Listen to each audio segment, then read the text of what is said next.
Do not choose a destination category if you're going to be beat, which leads to, I'm not going to write it because I want you to have this kind of unadulterated.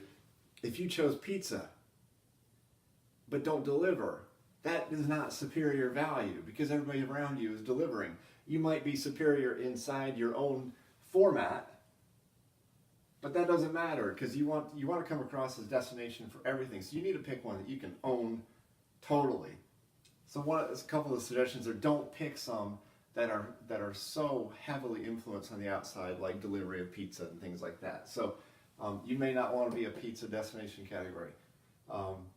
Because somehow you've got to get a little car out there and be delivering to homes on Friday night, or else you are not providing superior value. Preferred routine, you are the retailer of choice, and you consistently exceed your competitors. Routine, retailer of choice, consistently equal your competitors. There's nothing wrong with these. Okay, so don't interpret routine as kind of a blah category. This is probably the largest percent of all of your overall categories. And if you're a category manager and somebody says all of your categories are routine, don't hang your head and say, oh, I wish I had something that were more preferred. There's nothing wrong with being routine. This is a large portion of the business. And profit-wise, gross profit, this is pretty high.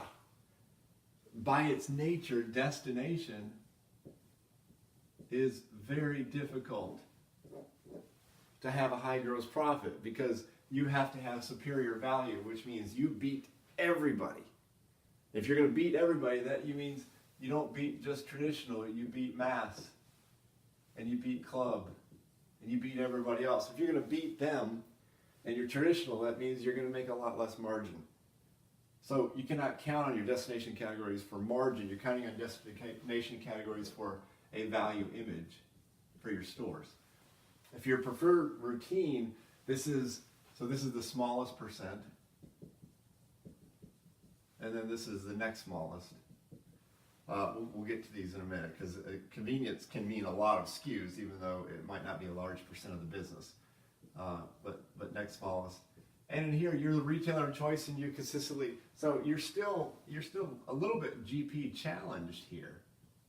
You're not bad, and I would suggest you do not go under. Don't make this a loss leader, but you're still challenged a little bit. This is going to be your highest, and then this will be probably tied with it, but these are occasional and seasonal. Do not confuse this with a limited time only program or a seasonal program that is inside every category. Please do not confuse that. Occasional seasonal can be something like Valentine's candy or Valentine's flowers, those kind of things. That's different because they own such a massive force in your store and for the image of your store around the holiday, and then they go away. Limited time onlys can be any time of the year. You can have lobster pizza and it can be a 4-week program and it's Lobster Fest. That's a limited time only. Come get it while you can. Big Texas donuts, those kind of things. Everything has to have a seasonal category to the degree that the seasons impact your category.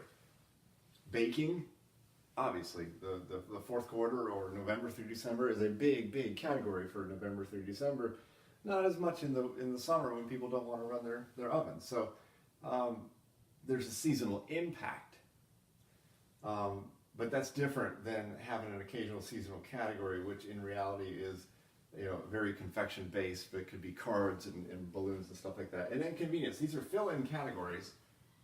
This is to make sure people understand they can come to you if they need things like, this is health and beauty care, this could be pet toys, those kind of things that they're not a massive part of your overall image, but they show that you have an array of products. And this is how they vary.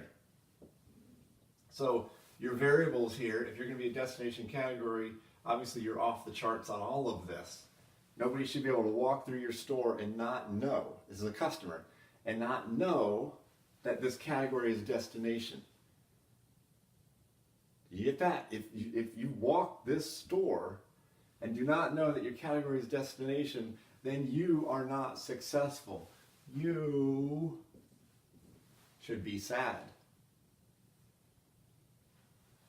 You should be sad because destination means every customer that walks in should look around and say, wow, you are in beer. You ever walk around Hannaford or Food Lion? They are in beer, or at least were in beer. It's on every end cap. It's got a large selection. It's everywhere because they want you to know they are a beer destination category. Merchandising, quality products, expertise level, promotional excitement, that all varies depending on which role you choose. So quick example and then we'll be done.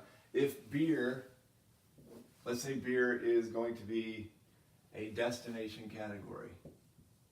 Obviously we choose destination because destination is kind of cool.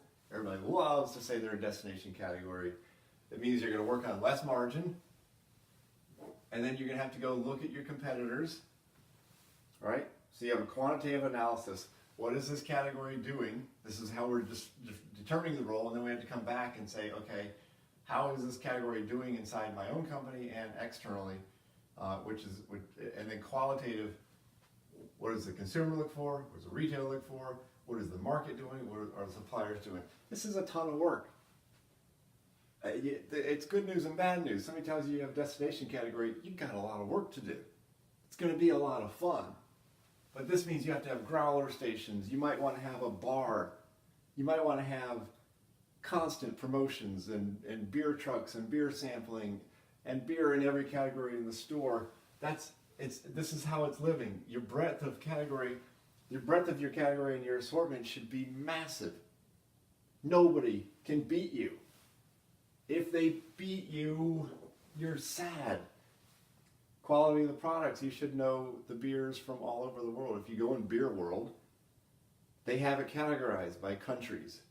So if you're going to be that level, you need to understand your expertise level and your quality of products should be from everywhere. And promotional excitement, it's a fun category. So I wanted to take today to kind of take us through a little bit of a different look on the definition, because last time I said do a CDT first. I would say you kind of do them in conjunction with each other, because your definition is defining your needs, products included, developing your CDT, because your CDT is then going to run all of your tactics, and then identify switching and walking levels. That's so you understand your efficient inventory. Your key questions of determining your role, how important to the category is the category to the target customer and to the retailer. Category trend, can suppliers support the role? Then you're going over here, you're defining the choices, which is right here. This is how you vary all of the aspects, the components of merchandising. And then of course, here you are. Your destination, you're happy, everybody loves you. Your destination, you didn't live up to your expectations, you should be sad. Thank you.